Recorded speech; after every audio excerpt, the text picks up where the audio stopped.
ওয়ালাইকুম রহমতুল্লাহ।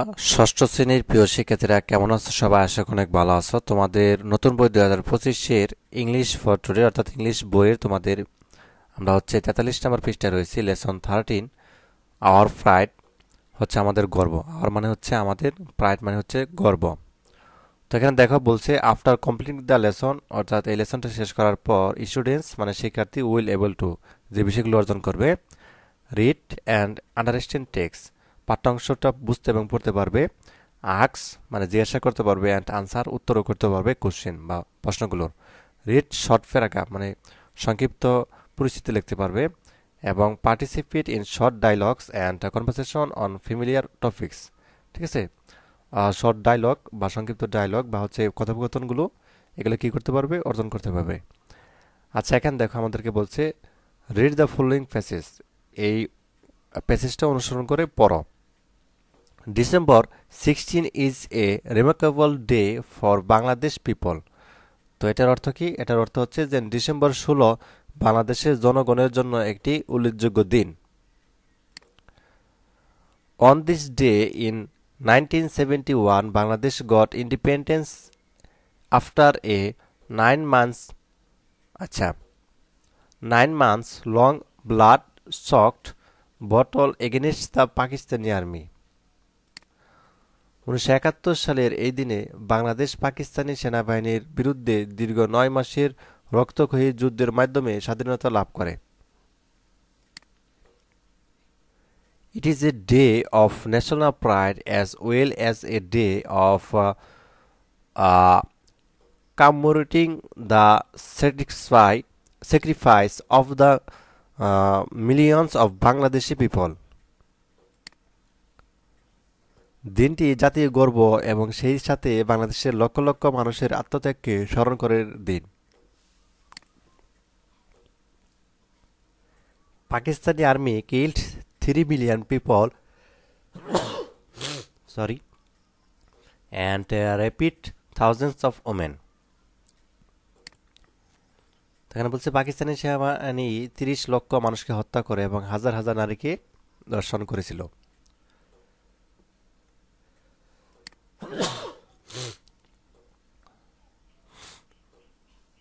Victory Day is celebrated with great enthusiasm across the country. বিজয় দিবস সমগ্র দেশব্যাপী প্রবল উৎসাহের সাথে পালন করা হয়। The day begins with 31 gun salute at dawn, followed by the hosting of the national flag at government buildings and private institutions. দিনটি শুরু হয় ভোরে 31 বার তুপধ্বনির মাধ্যমে। এরপর সরকারি ভবন, বেসরকারি প্রতিষ্ঠানগুলোতে জাতীয় পতাকা উত্তোলন করা হয়। Different political, culture, and educational programs are organized to pay homage to the martyrs of the war. যুদ্ধের শহীদদের প্রতি শ্রদ্ধা জানাতে বিভিন্ন রাজনৈতিক, সাংস্কৃতিক এবং শিক্ষামূলক কর্মসূচি আয়োজন করা হয়।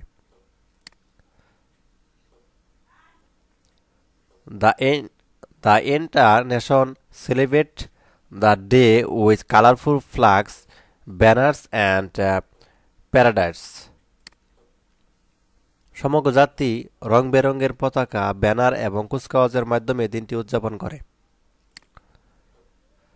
The National Parade Ground hosts a grand military parade where the President, the Prime Minister and dignitaries from government and non-government sectors join. জাতীয় প্যারেড গ্রাউন্ড একটি মনোমুগ্ধকর সাময়িক কুচকাওয়াজ অনুষ্ঠিত হয়। সেখানে রাষ্ট্রপতি, প্রধানমন্ত্রী এবং সহকারী বেসরকারি খাতের বিশিষ্ট ব্যক্তির অংশ নেন।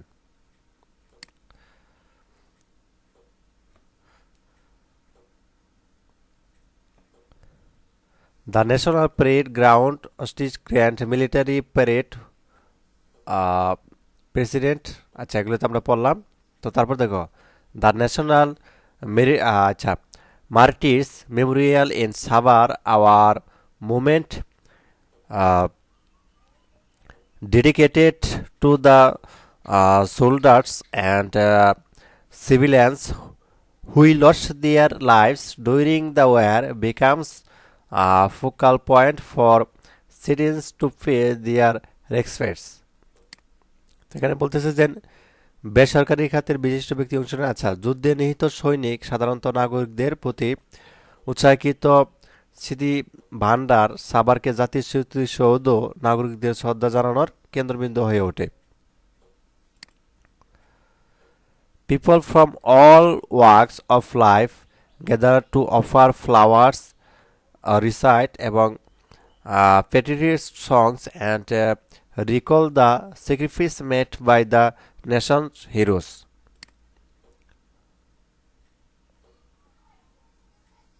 সমাজের সব স্তরের মানুষ সেখানে জড়ো হয়ে ফুল অর্পণ করে, দেশাত্মবোধক গান পরিবেশন করে এবং জাতীয় বিরুদ্ধের আত্মত্যাগকে স্মরণ করে। আচ্ছা, এরপরে হচ্ছে আমাদের দেখো এখানে বলছে ওয়ানে reads the meanings of the following words, মানে এই যে ওয়ার্ডগুলো আছে এগুলো হচ্ছে আমাদেরকে মিনিংগুলো বা অর্থগুলো জানতে হবে। তো হোম পেজ অর্থ কি আমরা যদি একটু দেখার চেষ্টা করি, আমরা দেখব যে হোম পেজ অর্থটা কি। ঠিক আছে,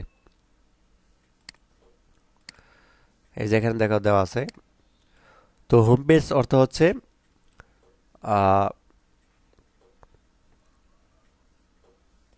এই যে এখানে দেওয়া আছে দেখো। তো হোম পেজ না, এটা হামিস। তো হামিস অর্থ হচ্ছে শ্রদ্ধা, ঠিক আছে, সম্মান, শ্রদ্ধা বা শ্রদ্ধাঞ্জলি এরকম কিছু। আর মেরিটাইজ শব্দের অর্থ হচ্ছে শহীদ। আর ডেডিকেট এটা হচ্ছে উৎসর্গ করা বা নিমগ্ন থাকা। আর পেট্রিয়াটিক হচ্ছে দেশাত্মবোধ বা দেশপ্রেমমূলক। স্যাক্রিফাইস মানে কি ত্যাগ স্বীকার করা বা বিসর্জন দেওয়া। আর কামেমারিট এটা হচ্ছে স্মরণ করা বা স্মৃতিচারণ করা। ঠিক আছে, তো এরপর দেখো আমরা হচ্ছে to answer the following question, এখানে কয়েকটা কোশ্চেন করা হয়েছে আমাদেরকে, 4টা, এগুলোর আনসার করতে বলা হয়েছে। What is the significance of our victory day? এখানে আমাদেরকে বলছে যে ভিক্টোরি ডে বা আমাদের বিজয় দিবসের তাৎপর্য কি। ঠিক আছে, তো তুমি আনসারটা এভাবে দিবা, our victory day is remarkable because on this day we got our freedom from the explosion, ঠিক আছে, ওয়েস্ট পাকিস্তান। যেন আমাদের বিজয় দিবস গুরুত্বপূর্ণ কারণ এদিন আমরা পশ্চিম পাকিস্তান শোষণ থেকে কি হয়েছিলাম, স্বাধীনতা লাভ করেছিলাম। আচ্ছা, বি নাম্বার প্রশ্ন, why do you pay homage to our martyrs? এখানে বলছে যে আমাদের শহীদদের প্রতি শ্রদ্ধা নিবেদন করি। তো এখানে বলছে কেন আমরা শহীদদের প্রতি, আচ্ছা এটা হচ্ছে আমাদের, এটা না, আমাদের হচ্ছে প্রশ্ন যেটা করা হয়েছে এখানে দেখো।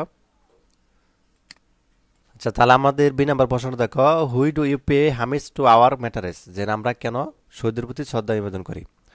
তো তুমি লিখবা হচ্ছে যে we pay homage to our martyrs because they have sacrifice their lives to make us free from occupying army of West Pakistan to make us independent.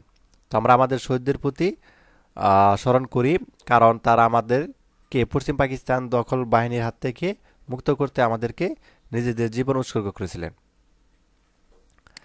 আচ্ছা, C number, what is the name of the moment এবং situate at Savar? এখানে বলছে যে সাভারে অবস্থিত স্মৃতিস্তম্ভের নাম কি? তো তুমি লিখবা the name of the monument of situate at Savar the national martyrs memorial, যে সাভারের অবস্থিত স্মৃতিস্তম্ভটির নাম হচ্ছে জাতীয় শহীদ স্মৃতিসৌধ। তো আরেকটা প্রশ্ন আছে আমাদের এখানে। তো এখানে বলছে আরেকটা প্রশ্ন, how many people have sacrifice their lives for our country liberation? তো আমাদের দেশের স্বাধীনতার জন্য কতজন মানুষ উৎসর্গ করেছেন জীবন? তো তুমি দিবে আনসারটা 3 মিলিয়ন, মানে 30 লক্ষ people have sacrifice their lives for our country liberation. আমাদের দেশের মানুষ স্বাধীনতার জন্য 30 লক্ষ মানুষ কি তাদের জীবন উৎসর্গ করেছিলেন। আচ্ছা, এরপরে দেখো এখানে A3-তে একটা কাজ আছে, সেটা হচ্ছে যে make a list of the predict songs the English increased our people during the liberation war of Bangladesh. তো এখানে বলছে যে দেশাত্মবোধক গানের একটি তালিকা তৈরি করো, তো সেগুলো বাংলাদেশের স্বাধীনতা যুদ্ধে আমাদের জনগণকে অনুপ্রাণিত করেছিল। একটা গানের তালিকা আর কি তৈরি করতে বলা হয়েছে। এই যে এখানে দেখতে পাচ্ছ যে a list of the patriotic songs of given below, দেশাত্মবোধক গানের একটি তালিকা নিচে দেওয়া হলো। যেমন এ নাম্বার দেওয়া হয় আমার সোনার বাংলা, ঠিক আছে, writing and complete by Rabindranath Thakur. তারপর রয়েছে পূর্ব দিগন্তে সূর্য উঠেছে, ঠিক আছে, সাং বাই অ্যাপেল মাহমুদ। এবং বাংলা, আচ্ছা, বাংলাদেশের হৃদয় হতে, ঠিক আছে, এটা লিখেছেন কারা? গোবিন্দ হালদার। তো তারপরে ডি নাম্বার দিয়ে পড়াও যে তীরহারা এ ঢেউয়ের সাগর, ঠিক আছে, এটা লিখেছেন কে? শাহনাজ রহমতুল্লাহ। তো তারপর রয়েছে যে মোরা একটি ফুলকে বাঁচাবে বলে, লিখেছেন গোবিন্দ হালদার। তো এরকমভাবে একটা গানের তালিকা দেওয়া আছে, এগুলো হচ্ছে লিখে দিতে পারো। আচ্ছা, পরবর্তী পর্বে হচ্ছে আমরা এখানে বি এখান থেকে শুরু করব। এখানে অনেকগুলো কাজ হচ্ছে। তো আজকে ক্লাসটা এই পর্যন্তই।